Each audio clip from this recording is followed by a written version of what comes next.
Señor, y si hay alguien aquí que no conoce el Evangelio, glorifícate, Señor, salvándolo el día de hoy, salvándola.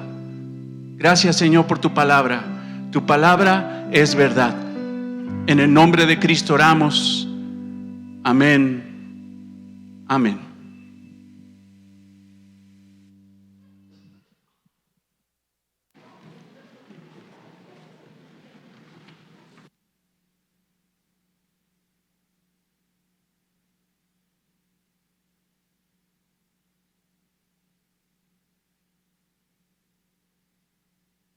Otra vez. Parezco nuevo, ¿verdad? Dicen que estas chivas jalan mejor cuando las prendes. Ya la aprendí, hermano, ya se oye. Gracias a Dios por que permite adorarlo. Gracias porque a través también de la ofrenda podemos adorarlo, porque hemos platicado mucho y todo lo que hacemos en la iglesia, es más, todo lo que hacemos los cristianos es para la gloria de Dios, no es para la gloria de nosotros. Gracias a Dios por este tiempo, pero pasemos al momento cúspide de la adoración en la reunión dominical, en el momento donde la iglesia se reúne de una forma oficial para adorar a Dios, que es la predicación de la palabra, porque cuando se predica la palabra, estamos adorando de una forma excelente a nuestro Señor Jesucristo. Y estamos estudiando Mateo y vamos ahorita en Mateo 11, ya llevamos para mínimo un par de años o si no un más predicando Mateo, versículo por versículo, y ahorita estamos en Mateo 11 y te pido que vayamos al versículo 28.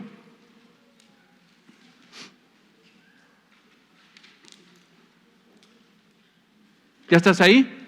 ¿No traes Biblia? No te preocupes, ve a tu casa rápido, aquí te esperamos. No, hermano, tienes que traer la Biblia, o préndela, o bájala de internet, pero ya pide una prestada, y atrás hay también Biblias, y si no tienes Biblia, llévate una y hay para regalo. Mateo 11, 28. Venid a mí, todos los que estáis trabajados y cargados, y os haré descansar. Amén.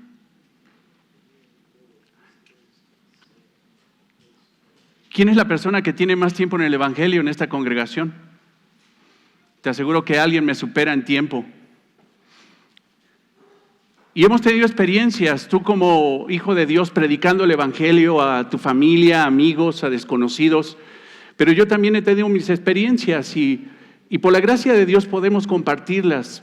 Pero quiero compartirte algo que pasó este domingo pasado, saliendo de la reunión.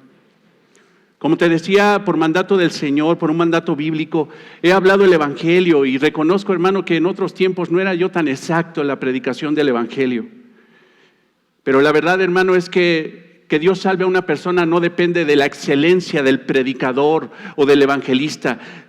Si Dios salva a una persona es porque Él lo decide. Y aunque el predicador o el evangelista no lo lleve puramente, es de Dios la salvación y Él es el que escoge salvar a pesar de incluso de errores en la predicación. Eso la verdad me llena de descanso, porque he entendido a través de estos pasajes que hemos estudiado en estas semanas de que la salvación no depende de mí ni de ti, la salvación es de Jehová. Pero te decía que te quería contar algo.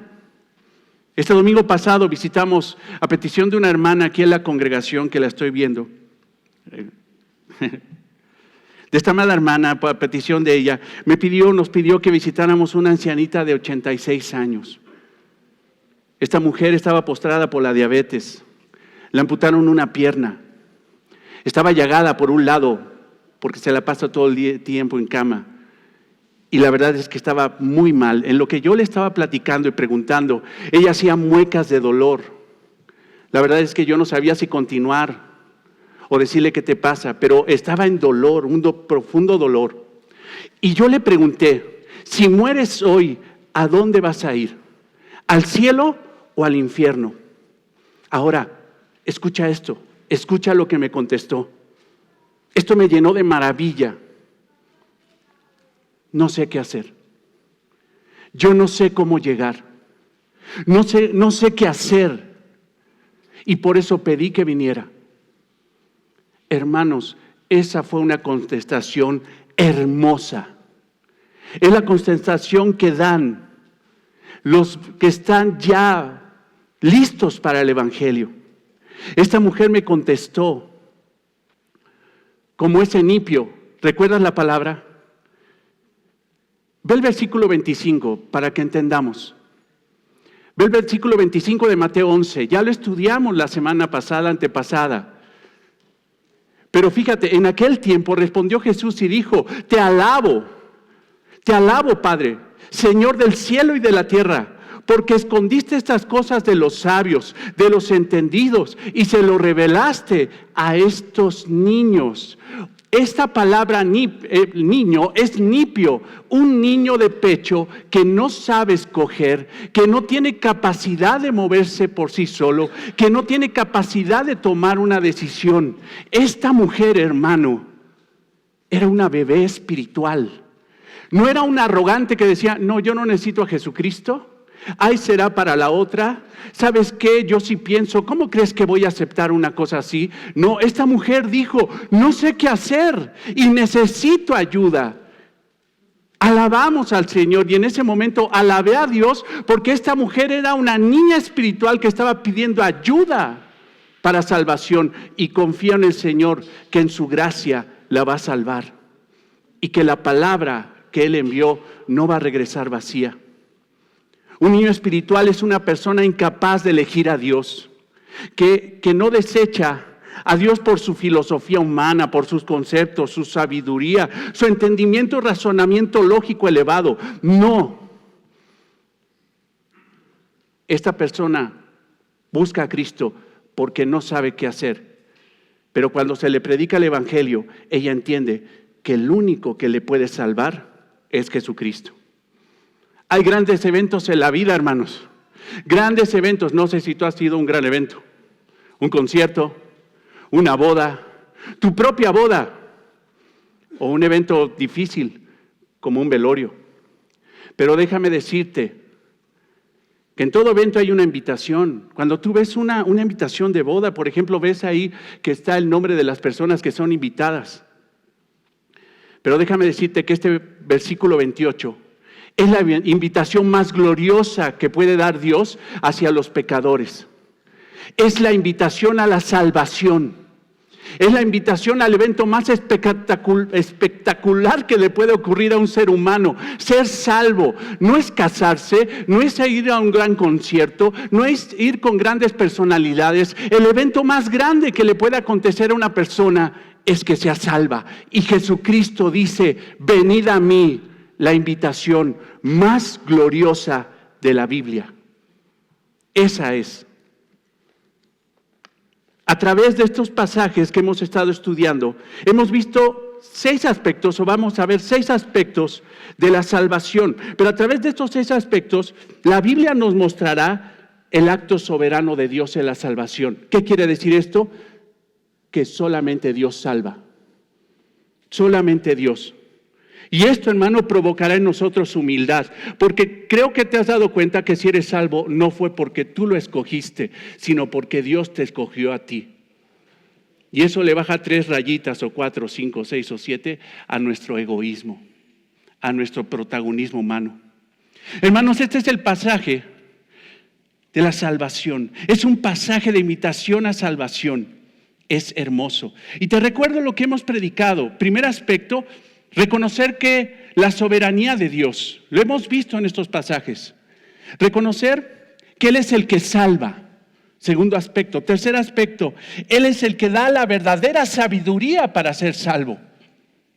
Y hoy, hermanos, si Dios nos lo permite, vamos a ver el cuarto y quinto aspecto. El cuarto, Él da la fe. Y el quinto, Él da arrepentimiento y descanso. Vamos a ver el cuarto y el quinto. Él da la fe. Te doy un poquito de contexto. Mateo nos cuenta en el capítulo 11, Mateo, el evangelista, nos cuenta en el capítulo 11 que la presencia divina de Jesús estuvo mucho tiempo en esa región de de Galilea, Palestina, a fin de cuentas. Corazín, Betsaida y Capernaum fueron ciudades que Jesucristo visitó, ciudades donde Cristo hizo milagros, hizo sanidades, donde Jesucristo predicó la palabra, estuvo durante mucho tiempo predicándoles, trabajó fuerte en ese ministerio y sin embargo, esas ciudades impenitentes no obedecieron al evangelio, les entró por un oído y les salió por el otro. Se les predicó la palabra. Y en lugar de tener un cambio a través de la palabra, porque la presencia de Dios produce un cambio, la palabra de Dios produce un cambio, pero estos tuvieron la presencia de Dios mismo encarnado en medio de ellos, se les predicó el evangelio y ellos simple y sencillamente, ¿qué hicieron, hermanos? Dilo, nada. No pasó nada. No pasó nada.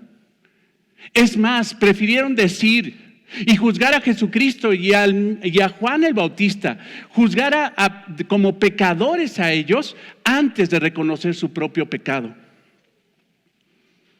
El Señor, al ver esto, utilizó el último recurso de la gracia. Y escucha cuál es el último recurso de la gracia. Para cuando una persona desecha el evangelio, lo que hace el Señor Jesucristo es llenarlo de miedo y de terror. Y hablarle con sinceridad. ¿Sabes cuáles son las implicaciones por haber desechado el evangelio? ¿Sabes qué te va a pasar por haber escuchado la palabra de Dios y haberla desechado? Y desechado es oír y no hacer. Tu muerte y tu ida al infierno va a ser peor que las de los homosexuales de Sodoma y Gomorra. Va a ser peor que la de los violadores, las lesbianas. Tu tortura va a ser peor en el infierno que de los idólatras, los fornicarios y los asesinos. Por haber sido religioso, haber escuchado la palabra, decir que eres alguien, pero no vivirlo. Tu juicio en el infierno va a ser peor. Y en ese momento el Señor Jesucristo los llenó de terror. Para después decirles, vengan a mí, porque el único que los puede salvar soy yo. Vengan a mí. ¿Por qué esas personas desecharon a Jesús? ¿Por qué estos niños aceptaron a Cristo? ¿Por qué estos discípulos, estos nipios, estos niños de pecho que no sabían qué hacer, fueron humildes y respondieron positivamente al evangelio? ¿Y por qué por otro lado había unos orgullosos religiosos soberbios, no estoy viendo a nadie, que dijeron, no te necesitamos? ¿Por qué? Jesús dice en este mismo pasaje que el Padre es el que elige a través de la obra del Hijo. La salvación es por decisión soberana de Dios. Dios es el que escoge, no el hombre. Si fuera por el hombre, nadie sería cristiano, porque una característica del hombre es huir de Dios, alejarse de Dios, esconderse de Dios por su pecado. Pero es Dios el que llama. La salvación es de Jehová. Y si tú eres salvo y aceptaste y fuiste un niño espiritual, es porque Dios lo dispuso así. Pero si hay otros soberbios que no necesitan a Cristo, es porque Dios lo decidió así. Algunos dicen que es 50-50. Dios es el que llama, pero el hombre también tiene que poner su 50% para ir a salvación. No, hermanos, no es 50 y 50. Es 100% Dios y 0 el hombre. El hombre no tiene ninguna capacidad para ser salvo. Y es lo que hemos estado predicando. Cuando leemos la Biblia de una forma correcta, encontraremos esa gran verdad. Recuerda este texto, vamos de nuevo a él. Versículo 25, en aquel tiempo respondió Jesús y dijo, te alabo, Padre, Señor del cielo y de la tierra. ¿Por qué? Porque escondiste estas cosas de los sabios y los entendidos. O sea, ellos no entendieron el mensaje de salvación porque Dios se los escondió. Pero se lo revelaste a estos niños.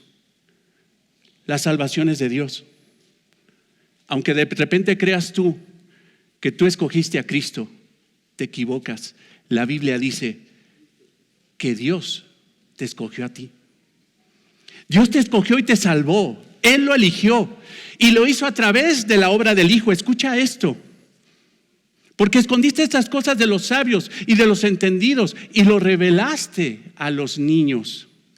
Más adelante en el versículo 26 aclara que es la obra soberana de Dios a través de la obra perfecta de Cristo, por la cual salva. Nadie puede ser salvo, llegar al cielo y disfrutar de bendición eterna espiritual si no es por Jesucristo.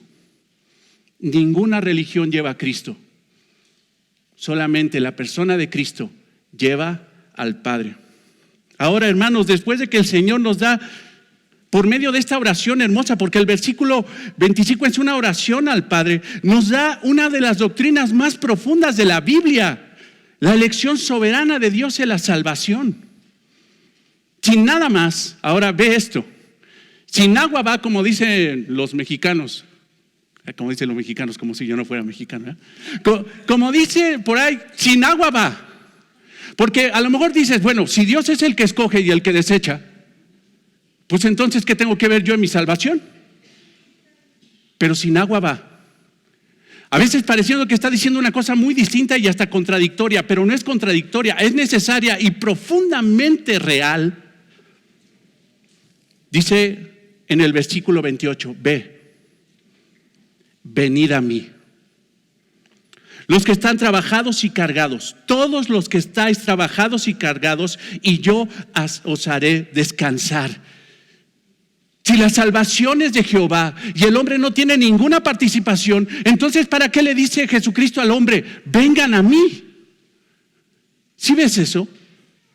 A veces parece que no es lógico, pero déjame decirte, hermano, que es una tensión doctrinal de siglos esto que te estoy diciendo, pero bien resuelto a través de la predicación de la palabra de Dios. Ve la palabra venid a mí. Defte pros ego. Órale. Palabra dominguera, en griego, defte pros ego, venid a mí. ¿Qué les está diciendo?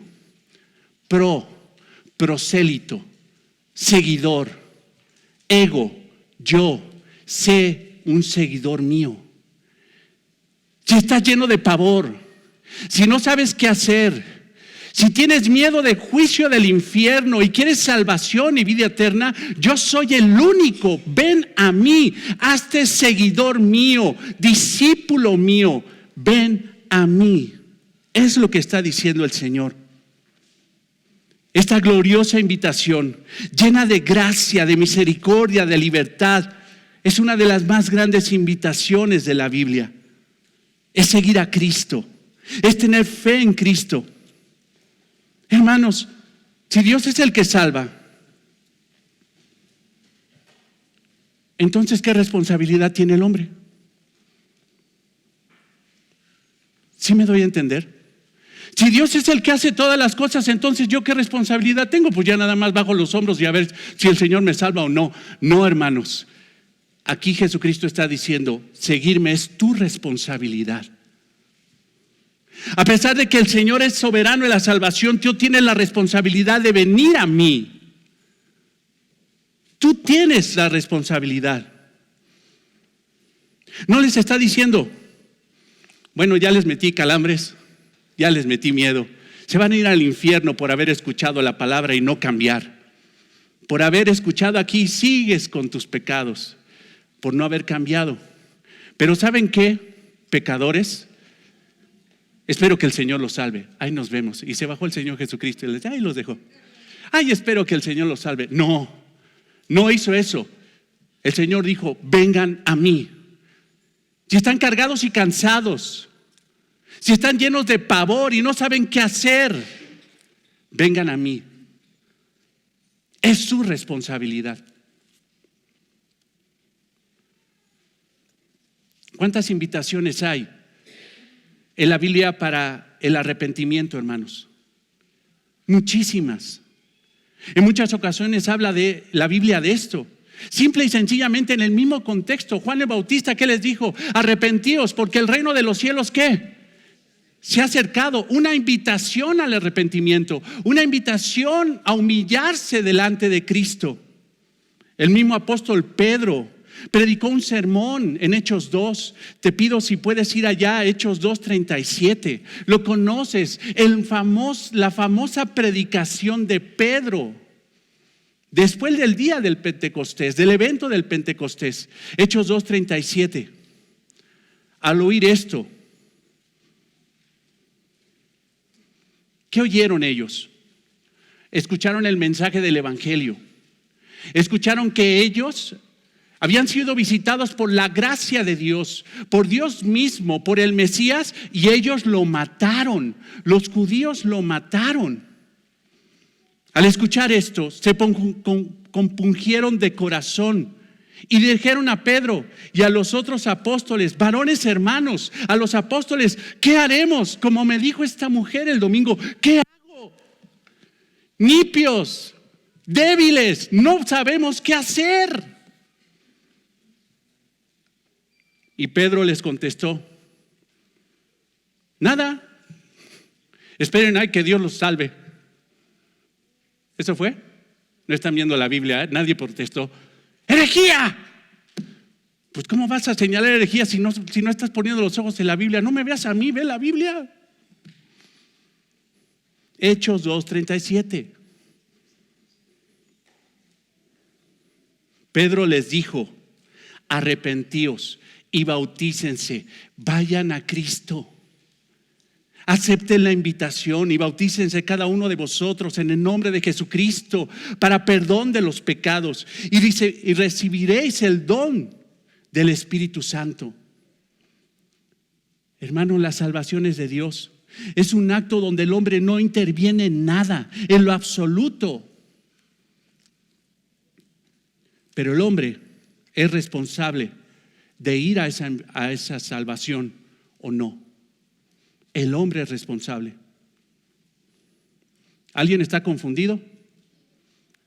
Te voy a decir que por ahí hay un hermano sentado que se la pasó meses confundido, y gracias a Dios ya no está confundido, ya no lo veo. Te voy a decir que hay pastores que se pasaron 15 días en un tortuoso, no sé. O sea, yo no tengo nada que ver en mi salvación. Yo tuve que escoger a Cristo. O sea, yo tengo que elegir. Si yo tengo libre albedrío. Ja.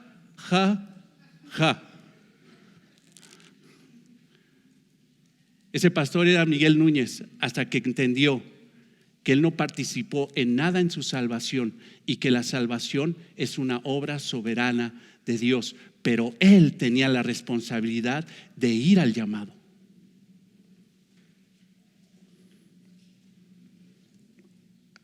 Hermanos, esto no es difícil de entender.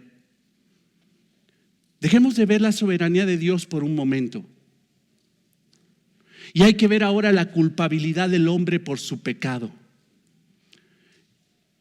La Biblia dice que todos somos pecadores y todos estamos destituidos de la gloria de Dios. Todos. Y si hay pecado, hermano, en el hombre, y si hay pecado en la humanidad, y si hay pecado y existe el pecado, no fue porque Dios lo creó. Dios no pecó, ni generó pecado en el hombre. El hombre peca por naturaleza. El hombre pecó, Adán y Eva pecaron porque quisieron. Esa fue su decisión. A partir de ese momento, pecar es el deleite del hombre, es su vida. Les encanta pecar. Se lamen los bigotes cada vez que pecan. Eso los hace dignos de muerte, porque el hombre decidió pecar y esa no fue decisión de Dios. Santiago 1:13-15. Santiago 1:13-15, lo sabes porque estamos estudiando Santiago en esta iglesia. Cuando alguno es tentado, no diga que es tentado de parte de Dios, no, porque Dios no puede ser tentado por el mal, ni Él tienta a nadie. Si hay pecado, no es porque Dios lo quiso, es porque el hombre lo deseó. Ahora, hermano, en esa circunstancia todos son pecadores. Y si Dios desecha al pecador, entonces ¿por qué salva a unos si son pecadores igual que los otros?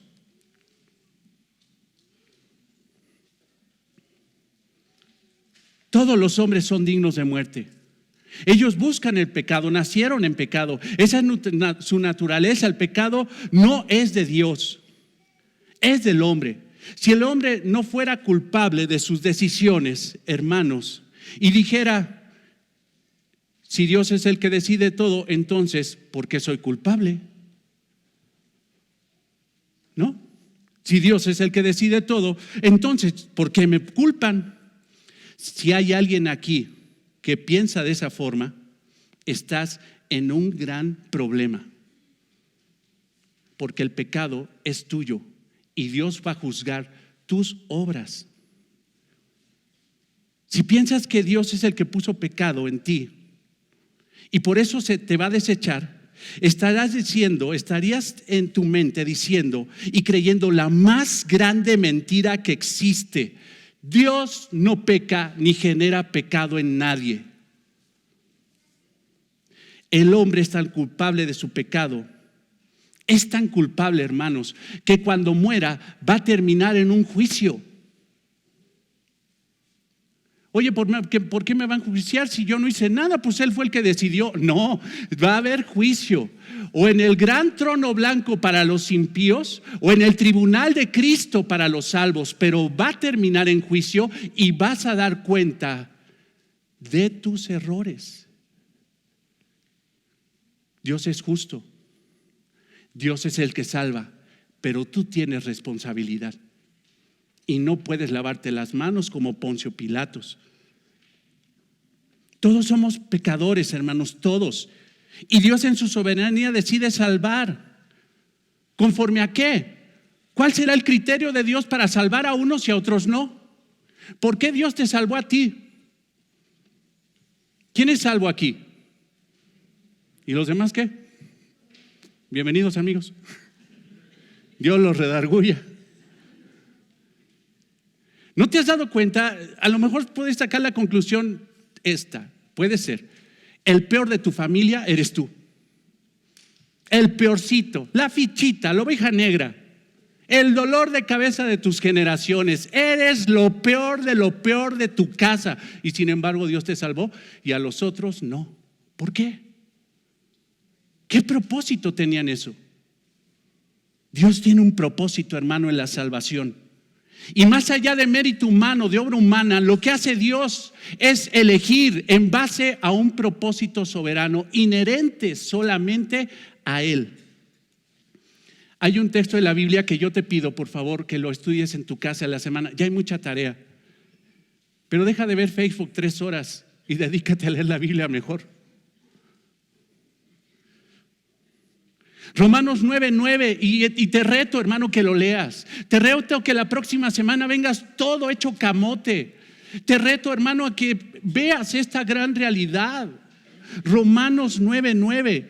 No pretendo bajar, hermano, a cada versículo, pero escucha esto. Romanos 9:9, por favor, toda iglesia, los ojos en la Biblia. En Romanos 9:9.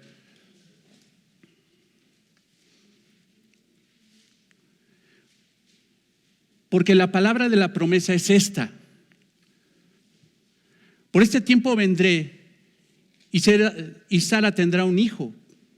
Promesa que Dios le dio a Abraham en Génesis 18:10. O sea, esta es la promesa, el propósito de Dios. Y no solo esto, versículo 10, sino también cuando Rebeca concibió de Isaac, nuestro padre. Pues no había aún nacido, ni habían hecho aún ni bien ni mal. O sea, todavía no nacían. Esos dos eran pecadores, esos mellizos eran pecadores. Todavía no nacían, no habían hecho bueno y malo. ¿Qué quiere decir? Que Dios no escoge en base a obras humanas ni buenas ni malas. Todavía ni nacían. Para que el propósito de Dios, si tú eres salvo y si tú estás en Cristo, es porque Dios está haciendo un propósito soberano en ti. Para que el propósito de Dios, conforme a la elección, permaneciese, no por obras, sino por el que llama. Dios es el que llama. Tus obras no sirven de nada. Ahora versículo 12, se le dijo: el mayor servirá al mayor. Propósito de Dios. Como está escrito: a Jacob amé, mas a Esaú ¿qué? Aborrecí. Oye, esto sí está espectacular. ¿Qué hizo Jacob? Engañar. Era una fichita. Engañó a su padre. era un usurpador. Y sin embargo ve, a Jacob amé, mas a Esaú aborrecí. Y entendamos que no es un aborrecimiento que odiaba a Esaú, sino que simple y sencillamente Dios dijo: a la descendencia de Jacob le daré promesa y a Esaú no. Mas sin embargo Dios bendijo a Israel y también a Edom, los edomitas, los descendientes de Esaú. Pero aún así, en su bendición, en un propósito material, Dios le dio juicio a los edomitas. Versículo 14, ¿qué pues diremos? A ver, fíjate, como si alguien dijera: o sea, todavía ni nacen, no hacen ni siquiera algo bueno y malo, y ya Dios los está diciendo: este me va a servir y este no. Oye, eso es lo más injusto de lo injusto.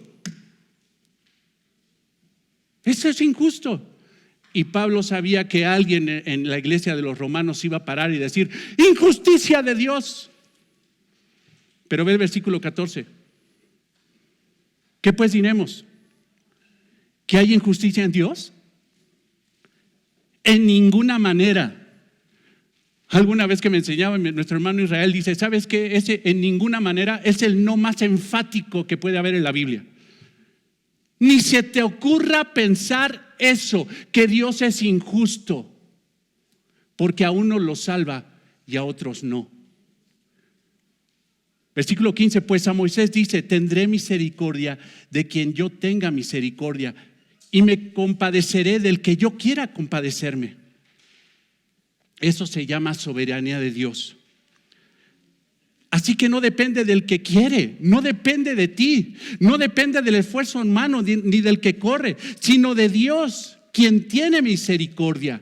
Es la obra de Dios, no tu obra. Versículo 17, porque la escritura dice a Faraón: por esto mismo te he levantado. Dice, ¿quién levantó al Faraón? Dios lo puso como Faraón en Egipto. ¿Para qué? Para mostrar en ti mi poder y para que mi nombre sea anunciado por toda la tierra. Propósito de Dios. ¿Por qué Dios salva a unos y a otros no? Por un propósito soberano a Él, inherente a Él. Versículo 18, de manera que quien quiere tiene misericordia y al que quiere endurece el corazón. Hermanos, ¿Faraón era pecador? Sí. Pero ¿por qué endureció tanto Dios su corazón? ¿Le generó pecado a Faraón? O sea, le endureció el corazón, ¿eso quiere decir que lo hizo pecar? Hermano, eso sería contradictorio, porque Santiago dice que Dios no tienta a nadie. ¿Hay alguien que tiene dinero aquí? ¿Hay alguien que sea popular, por lo menos que tenga 1000 likes en su Facebook? ¿O más de 600 seguidores? Sí, sí, pastor.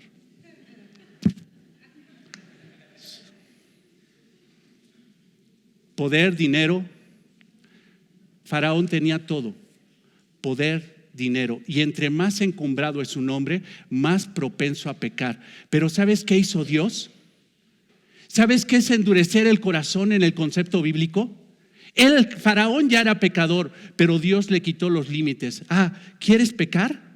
Te quito los límites para que hagas ahora con tu poder, con tu gloria, con tu popularidad, con tu puesto que yo te di, lo que tú pretendes creer que puedes hacer. Dios le quitó los límites y se desbordó. ¿Para qué? Para que se pusiera tan duro y su pueblo saliera de Egipto.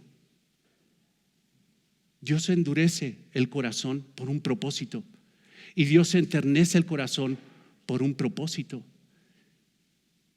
Pero si eres duro o tierno, tú eres responsable. Tú eres responsable. Te reto a que leas esto. Te reto. Ahora, hermano, ¿te das cuenta que si estás en Cristo, por qué Dios no te destruyó? ¿Por qué ahora Dios te tiene aquí sentado, escuchando su palabra y eres salvo? ¿Por qué? Igual hubiera endurecido tu corazón, ¿para qué? Para hacer un vaso de deshonra en lugar de un vaso de honra. Pero sin embargo, Dios tuvo un propósito soberano en tu elección. Hermanos, si Dios llama salvación a alguno, es porque tiene un propósito. Y si llama a otros y lo ignoran, es porque también Dios tiene un propósito.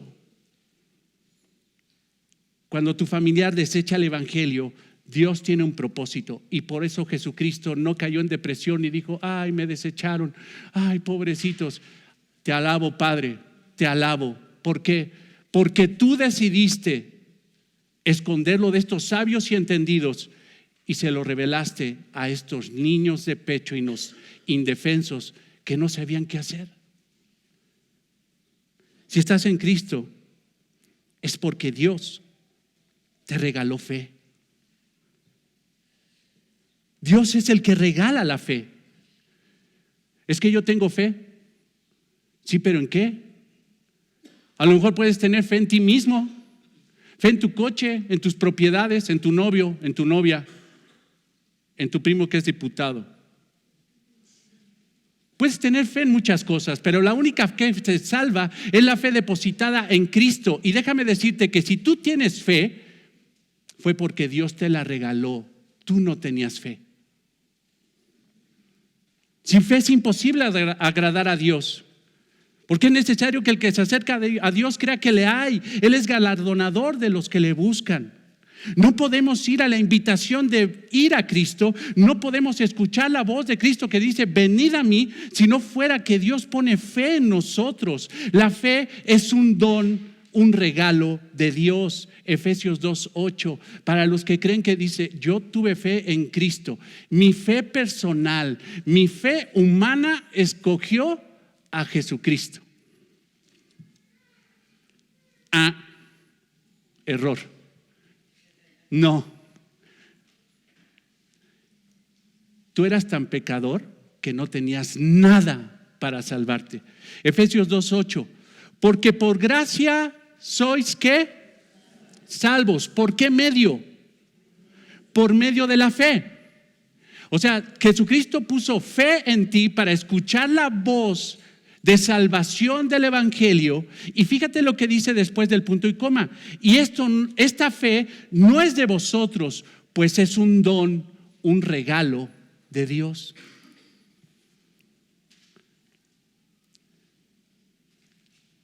Yo creí que yo agarré la fe que tenía la Virgen de Guadalupe, y ¿qué crees? Le di una vuelta y ahora creo en Jesucristo. No.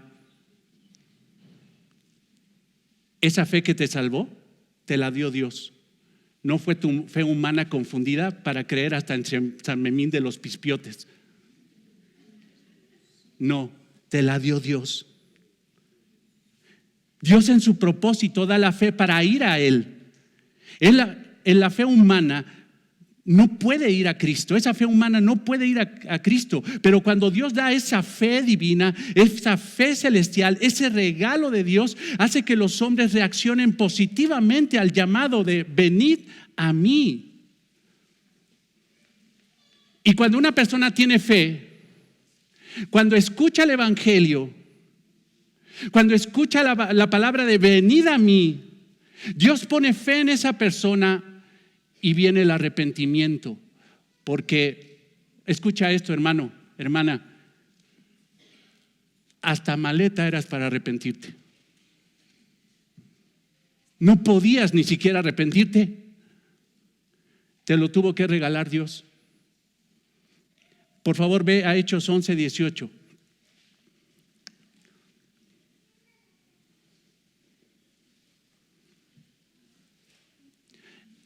Hechos 11:18. Entonces, oídas estas cosas, callaron, glorificaron a Dios diciendo, fíjate la reacción de los judíos en el momento de que estaba Dios salvando, en el momento de que Cristo estaba alcanzando a gente gentil, cuando los judíos creían que la salvación nada más era para los judíos, para Israel. Pero fíjate lo que dicen los judíos: de manera que también a los gentiles ha dado Dios arrepentimiento para vida.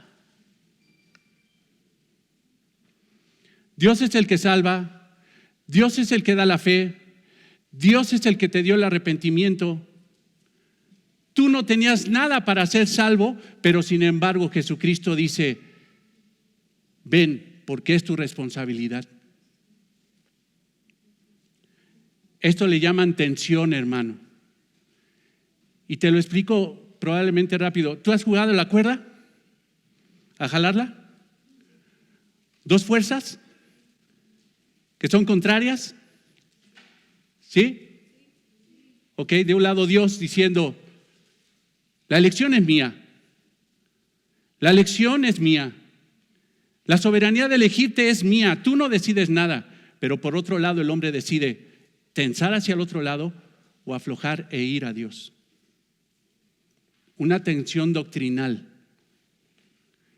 Y eso, hermano, la otra vez platicaba con un amado hermano de aquí de la congregación que lo estoy viendo. Y su conclusión hermosa fue esta: no entiendo eso, pero si la Biblia enseña, yo lo creo. Es como Génesis. Si la Biblia lo enseña, yo lo creo. La soberanía de Dios y la responsabilidad del hombre ante el llamado a salvación. Dios es el que escoge, pero el hombre es el responsable de ir o no ir a la invitación. Ahora, Dios es el proveedor de la salvación, de un modo soberano. Dentro de esta salvación soberana de Dios, Dios da fe y arrepentimiento para que ese hombre se entregue, ese hombre o mujer se entregue a Cristo y cambie su vida por completo. Hermanos, quien realmente escucharon de forma definida, espiritual, el llamado de venid a mí, esos cambian. Los que entran por la puerta angosta caminan por un camino estrecho que lleva a la salvación. Quien realmente escuchó bien el evangelio y entendió su responsabilidad de que Cristo es el Adonai, de que Cristo es el amo y se sujetan al amo, esos cambian. Esos cristianos que dicen son cristianos pero no cambian en nada y están peor cada día, haciendo lo que quieren, pensando lo que quieren. Esos hermanos no entendieron la palabra, la invitación, venid a mí. Juan 6:37, escucha esto. Si me acompañas y si no te lo leo, lo estudias en tu casa. Juan 6:37. Todo lo que el Padre me da, o sea, ¿a qué se refiere? A los creyentes. ¿Por qué? Porque tú, hermano, si estás en Cristo, eres un regalo de Dios Padre al Hijo. O sea, tú eres un regalo de Dios Padre al Hijo. Todo lo que el Padre me da, vendrá a mí. Y el que viene a mí, ¿qué dice ahí? No le echo fuera. Realmente lo cambio.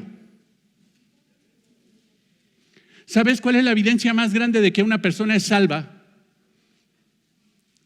No su boca, sus actos. Ahora sí que de lengua me como 2 tacos o algo así. Hermanos, la salvación no viene por rituales, ni por veladoras, ni por escapularios, ni por ir a misa, ni por venir a la iglesia cristiana todos los domingos, ni por servir, ni por subir a una tarima y repetir una oración. La salvación no viene por medio de pastores o sacerdotes o rabinos o cualquier medio humano. La salvación viene solamente por Cristo. Venid a mí es sinónimo de fe. Venid a mí es sinónimo de creer. Venid a mí es una fe viva. Es una fe que lleva al señorío de Cristo, al sometimiento del señorío de Cristo. Ese venid a mí, esa fe, genera en la persona humildad, sometimiento, depender de Jesucristo, creerle a Jesucristo. Eso se convierte en su alimento, en su agua espiritual. No puede vivir sin Cristo. No puede vivir sin comida. No puede vivir sin agua. Y venid a mí es decir, Señor, no puedo vivir sin ti. Juan 6:35 lo dijo así el Señor. Jesús lo dijo: yo soy el pan de vida y el que viene a mí nunca tendrá hambre, y el que en mí cree no tendrá sed jamás. Cuando tú lees que come de Cristo o bebe de Cristo, es sinónimo en creer en Cristo. Pero de repente hay unos hermanitos que se echan unos ayunos, pero tremendos de Cristo. ¿Cuánto llevas sin Cristo? Ya llevo, pastor, como 4 meses sin agua y sin comida.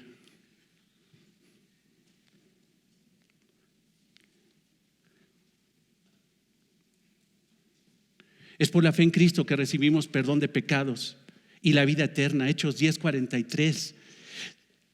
De este dan testimonio todos los profetas, que todos los que en Él creyeron recibirán perdón de pecados por su nombre. El mismo Señor Jesucristo lo dijo, Juan 3:14-16. Y como Moisés levantó la serpiente en el desierto, escucha, así es necesario que el Hijo del Hombre sea levantado, para que todo aquel que en Él cree no se pierda, mas tenga vida eterna. Porque de tal manera amó Dios al mundo que ha dado su Hijo unigénito, para que todo aquel que en Él cree no se pierda, mas tenga vida eterna. Venid a mí, es fe en Jesús. Por eso, hermano, venid a mí es la invitación más gloriosa de toda la Biblia.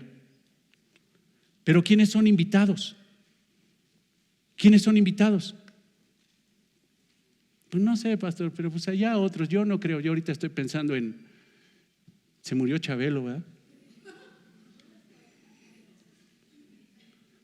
¿Quiénes son los invitados? Ve el versículo 28, regresa ahí a Mateo 11:28. Todos los que están trabajados y ¿qué? Y cargados, esos son los que reciben la invitación. Los que están cargados y cansados. Aquí, hermano, pasamos del primer aspecto que te decía, Él da la fe. Del cuarto aspecto al quinto. Escucha, Él da arrepentimiento y descanso. Lo vemos aquí en el versículo 28, en el mismo versículo 28. Venid a mí. Él pone la fe para que vayas. ¿Quién va a ir? Todos los que están trabajados y cargados. ¿Esto qué quiere decir? Él da arrepentimiento y descanso. Todos. ¿Sabes qué quiere decir en griego todos? Exacto, qué bárbaro, ya estás graduado de lenguas bíblicas, tú ya estás adentro. Sí, todos, pero indica la capacidad de salvación del hombre. La capacidad de Dios, de salvar a todo ser humano. De tal manera amó Dios al mundo, a todos. Tiene la capacidad, el poder para salvar a todos, todos. Pero Él solamente va a salvar a algunos, y esos algunos son los que están trabajados y cargados. Trabajados. Copiao, la palabra en griego. Copiao. Esto quiere decir trabajo extenuante, un trabajo que ha llegado hasta el cansancio más fuerte. Es un trabajo de agotamiento que produce agotamiento total. En Juan 4:6, apúntalo, habla, esta misma palabra está incrustada en esto que habla la narrativa de Juan. Fíjate lo que dice, y estaba allí en el pozo de Jacob, ¿quién? Nuestro Señor Jesucristo. Entonces Jesús, cansado del camino, extenuado del trabajo que estaba haciendo, cansado del camino, copiao, se sentó así junto al pozo. Era como la hora sexta.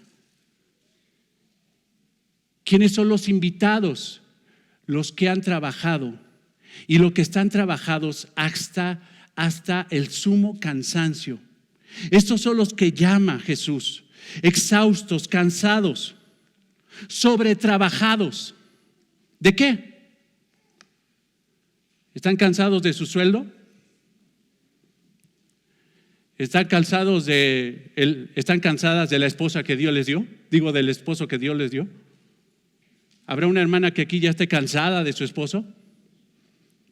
Hermana, te aclaro que mereces uno peor por tu pecado, pero Dios ha tenido misericordia y te dio el que mereces. Bueno, no el que mereces, el que por su gracia Él escogió. ¿Estás cansado de eso? ¿Estará llamando Jesucristo a esos cansados? No, hermanos. Viendo el contexto, no está hablando de gente que está cansada de su sueldo, no está cansada de su matrimonio, no está cansada de su situación, de su soledad, de que no sale ni en rifa. No, la respuesta es no. Estos están trabajados y cargados por el peso del pecado y las consecuencias de él. Están aplastados por el pecado que ellos mismos han generado, que ellos mismos han buscado. Y el pecado los ha aplastado. Las consecuencias del pecado y sus pérdidas los han aplastado. Y Jesucristo le dice, si ya estás aplastado por tu pecado y por las consecuencias de él, venid a mí, que yo te haré descansar. Ahora, déjame ver, una cuestión técnica, voy a procurar salirme lo más rápido posible, pero creo que es importante. Ve la palabra trabajados, véala ahí, copiao. ¿Sabes que en el griego esta palabra es un participio presente activo? Ándale. Participio presente activo.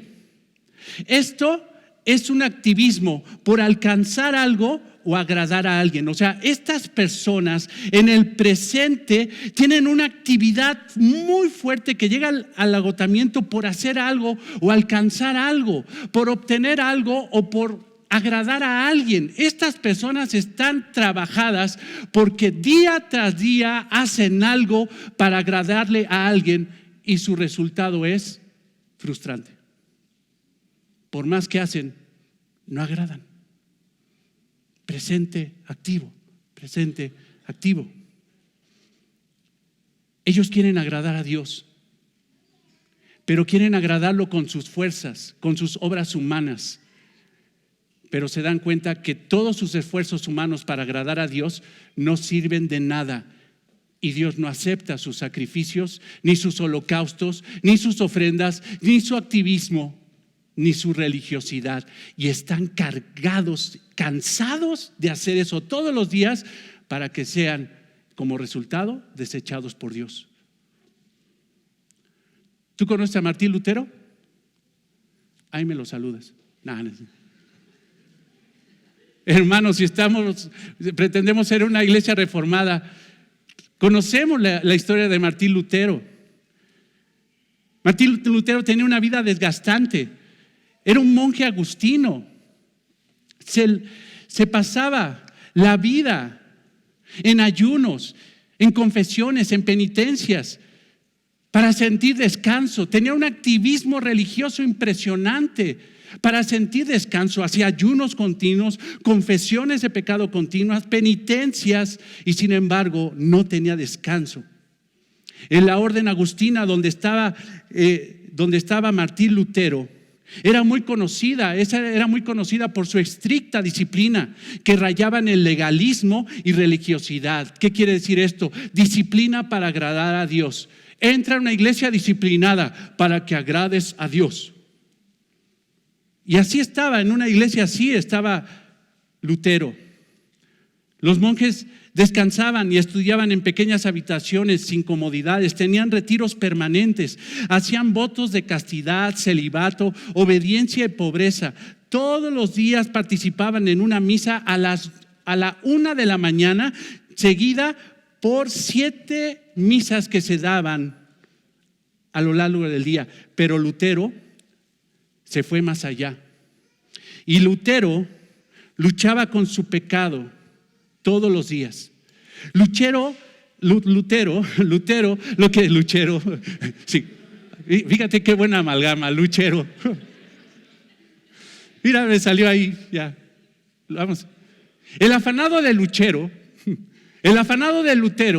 creía que tenía que hacer algo para agradar a un Dios junto y santo y elevado. ¿Qué tengo que hacer para agradar a un Dios santo y altísimo? ¿Qué tengo que hacer? Él no entendió que no tenía que hacer nada, sino dejar que Cristo lo hiciera. Dicen que entraba a confesarse, se pasaba horas La pobre persona o el sacerdote que oía la confesión de Lutero se pasaba tiempo, un montón de tiempo, escuchando los pecados de Lutero. Y cuando Lutero se creía perdonado, se salía del confesionario, daba 2, 3 pasos y se regresaba otra vez a confesarse por los pecados que había pensado en los 2 pasos que hizo. Y se regresaba. Estaba trabajado. Él creía que tenía que hacer algo para agradar a Dios. Su confesión se volvió en un suplicio, por eso se hizo católico. Porque creía que en la misa, en la confesión encontraría descanso, pero nunca lo encontró ahí. Hasta que un día leyó, estudió, escudriñó Romanos 1:17. Y este fue el pasaje que le abrió la mente, le expandió su espíritu. Escucha lo que leyó Lutero y entendió. Romanos 1:17, porque en el Evangelio la justicia de Dios se revela por fe y para fe, como está escrito, mas el justo por la fe vivirá. Se dio cuenta que las exigencias de Dios para que Dios acepte a una persona no estaban en él, no estaban en su activismo, estaban en el mensaje del Evangelio, en la obra de Jesucristo. Él entendió que ese trabajo, esa carga, la tenía que depositar en Jesucristo. Sus resoluciones, sus mandas, sus ayunos, su sabiduría humana, su psicología, aunque le llaman cristiana, no sirven de nada para agradar a Dios, si no es que Cristo es el que hace la obra. Porque en el Evangelio la justicia de Dios se revela por fe y para fe, como está escrito, mas el justo por la fe vivirá, no por sus obras, sino por la fe en Cristo. ¿Qué te estoy diciendo, hermanos? Que los que van a la invitación son los que están trabajados. Los que creyeron que estando en una iglesia activista, que tenía encuentros, reencuentros, requeteencuentros, posencuentro, reencuentro, así, y otra actividad, y otra actividad, y otra actividad, y otra actividad, y otra actividad, y otra actividad, y otra actividad, y otra actividad. Y si no cumples con las actividades, no vas a agradar a Dios. Pero Jesucristo dice: tus esfuerzos humanos no sirven de nada. La única obra que Dios acepta, mi Padre, es mi obra, no tu obra. No es por obras, para que nadie se gloríe. Cuando un hombre deja de confiar en sus obras para agradar a Dios y confía en la obra de Cristo, descansa en Él. Tú no puedes hacer nada para que Dios se agrade de ti. Es Cristo el que murió en la cruz para agradar al Padre. Y todo aquel que cree en Cristo y va a Cristo y escucha: venid a mí, la carga la lleva a Cristo y Cristo lo hace descansar. Pon tus ojos en el versículo 28. Venid a mí todos los que estáis trabajados y cargados, y yo os haré descansar cargados. Otra palabra, portizo. Otra palabra, participio perfecto pasivo. Ay, en la torre, ¿qué es esto? Mientras que lo que están trabajando lo están haciendo ellos en un esfuerzo humano para agradar a Dios, ahora estos están cargados porque alguien los cargó. Fueron pasivos, alguien los cargó, alguien les puso un bulto grandote en el lomo y les dijo: ¿sabes qué? La forma de agradar a Dios es haciendo cosas. Carga estas grandes cargas. ¿Quién fue el que cargó a estos hombres? ¿Te acuerdas de los fariseos? Mateo 23:4. ¿Por qué atan cargas pesadas y difíciles de llevar? Y las ponen sobre los hombros de los hombres, pero ellos ni con un dedo las quieren mover. La tradición religiosa, los escribas, los fariseos, cargaron a estos hombres, a estos invitados del Señor. Estos estaban trabajados, ¿por qué? Porque creían que haciendo cosas iban a agradar a Dios, pero también estaban cargados porque un religioso les dijo que es necesario hacer cosas para agradar a Dios. Los cargó con cargas tan pesadas que ni siquiera ellos los quisieron empujar. ¿Tú sabes que todavía hay iglesias farisaicas? Iglesias llenas de activismo religioso. Como te decía hace rato, reencuentros, posencuentros, encuentros.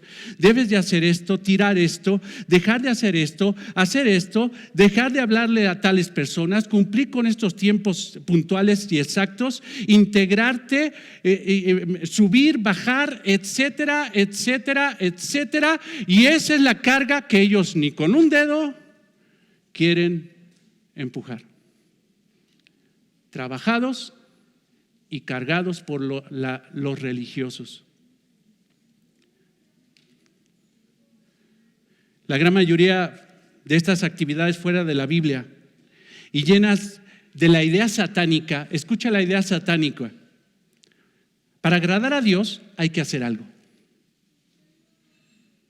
No, para agradar a Dios tienes que recibir a Cristo y confiar en la obra que Cristo hizo para agradar al Padre. Ahora, vamos terminando. Versículo 28, ve.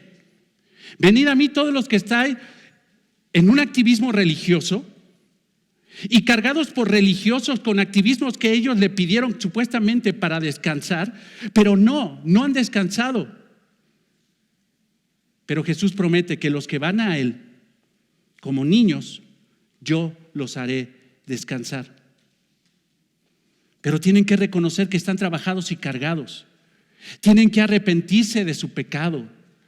Si Jesucristo está diciendo venid a mí en el sentido de la santidad, de esa vida que agrada a Dios, arrepentimiento es un giro de 180 grados. Si voy hacia el pecado, yo me vuelvo a la voz de Dios en obediencia y en fe y me arrepiento y entrego a Cristo mis cargas.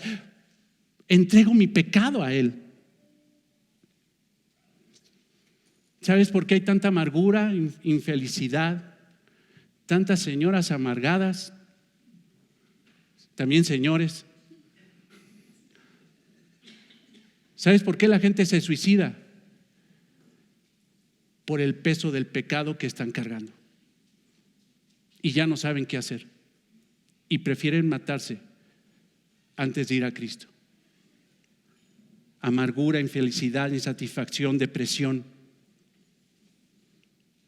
Porque han confiado más en la religión que en Cristo y no han ido a Cristo y han ido a la religión, al activismo, al hacer cosas para sentirse bien, pero no son aceptados por Dios porque no han escuchado la voz del Evangelio. Venid a mí, arrepiéntete de tus pecados, entrégame tu pecado, reconoce mi señorío y yo te haré descansar. Anapavo, descansar. Verbo futuro activo indicativo. Ay, Dios mío, otra vez. Esto es una promesa. Esto solamente se cumplirá en aquellos, es futuro, en aquellos que oyen la voz, venid a mí. No es para todos. El que no cruza ese umbral de la fe no descansará. Y hay cristianos que dicen que creen en Cristo, pero no han confiado en Cristo, no tienen fe en Él, no obedecen a Jesucristo, viven como quieren. Esos son cristianos cargados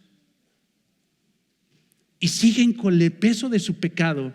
Y cada vez que vienen el domingo, en lugar de que reflejen el júbilo y el gozo de la salvación, vienen con unas caras de este pelo, con una, pero el pastor es que eso sabe cómo es que eso. Pues sigues cargando tú la carga. No has entendido el llamado de salvación. Descansar es refrescar, es revivir, es parar, es cesar de la actividad, es dejar que otro haga la obra y no hacer la obra uno. Unos dicen, ¿sabes qué? A Dios hay que echarle la manita. Sí, ayúdate que yo te ayudaré. Y la Biblia dice, ¿y en qué parte de la Biblia dice eso? No, descansar es dejar que otro trabaje por ti. Esa es la promesa de Jesucristo. Cuando tú vas y reconoces tu pecado, has querido ser religioso y tienes la mala intención de pretender agradar a Dios por tus propias obras, pero reconoces que eso está mal, pero también reconoces que alguien te cargó con sus legalismos y te arrepientes y le dices al Señor: te creo y tú puedes hacer algo mejor con mi pecado y te lo entrego. En ese momento el Señor promete que te hará descansar. Hebreos 4:1-3. Temamos pues, no sé que permaneciendo aún la promesa. Esta promesa es una promesa de reposo, de estar en su reposo, de entrar en su reposo. Alguno de vosotros parezca de no haberlo alcanzado. Hay gente aquí, le está diciendo al autor de Hebreos, hay cristianos que creen que no han alcanzado la promesa del descanso que tenemos en Cristo. Y no me refiero al descanso eterno, el descanso de la salvación.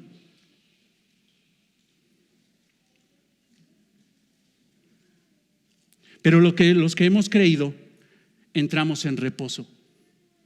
De la manera que dijo: por tanto juré en mi ira, no entrarán en mi reposo, aunque las obras suyas estaban acabadas desde la fundación del mundo. Pero los que creímos entramos en el reposo de Cristo. ¿En qué consiste el reposo de Cristo?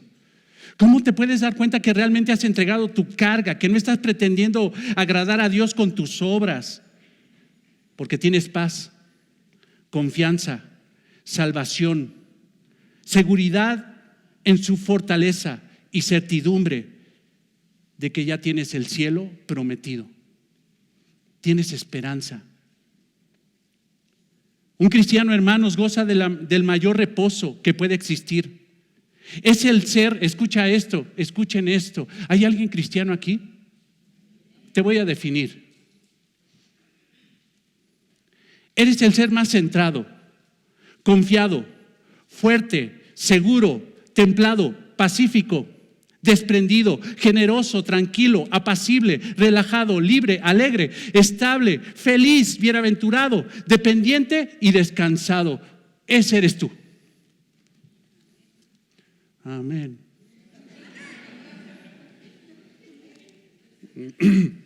Ahí te hablan.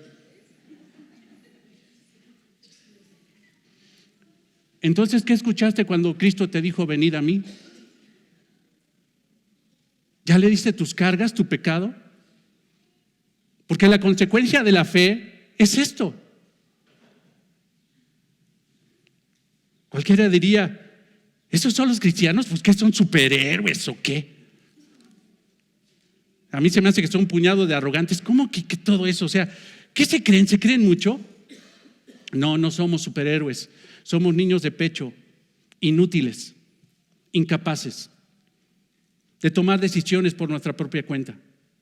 Éramos unos activistas que creían que el cielo se ganaba y el favor de Dios se ganaba por buenas obras.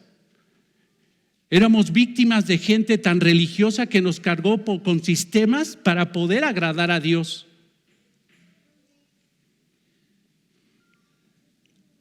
Éramos lo vil y lo menospreciado. Éramos necios y tontos. Y lo vil y menospreciado escogió Dios para humillar a los sabios. Somos los pecadores más felices del universo. Eso es lo que somos. Porque un día Jesucristo nos dijo: venid a mí. Fuimos a Él y entregamos nuestra vida, entregamos nuestro pecado, el peso de nuestro pecado, lo entregamos en aquel que en la cruz venció al pecado. No somos perfectos, pero somos sinceros. Somos centrados en Él, somos confiados en Él, somos fuertes en Él, somos seguros en Él, templados en Él, somos pacíficos porque Él es el príncipe de paz. Somos desprendidos porque lo tenemos todo y nuestro todo es Cristo. Somos generosos, tranquilos, apacibles, relajados en Él. Somos libres en Cristo porque tenemos la verdadera libertad que solamente Cristo da. Somos alegres en Él, estables, dependemos de Cristo y descansamos en Cristo. Lo que nos pase no cambia nuestro corazón. Sea un cáncer, o sea lo que sea, un cristiano siempre está gozoso, porque está descansado.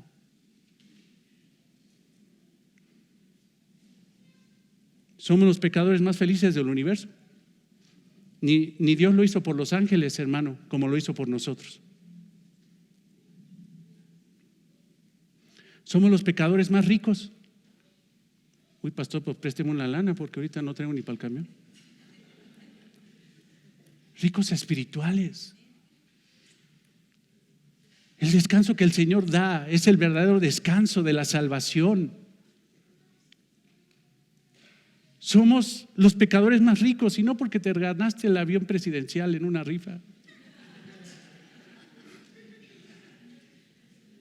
Somos los más bendecidos porque un día el Señor te llamó, tú escuchaste, fuiste a Él, te arrepentiste de tu pecado, entregaste la carga de tu pecado a Él y Él te dio el descanso verdadero.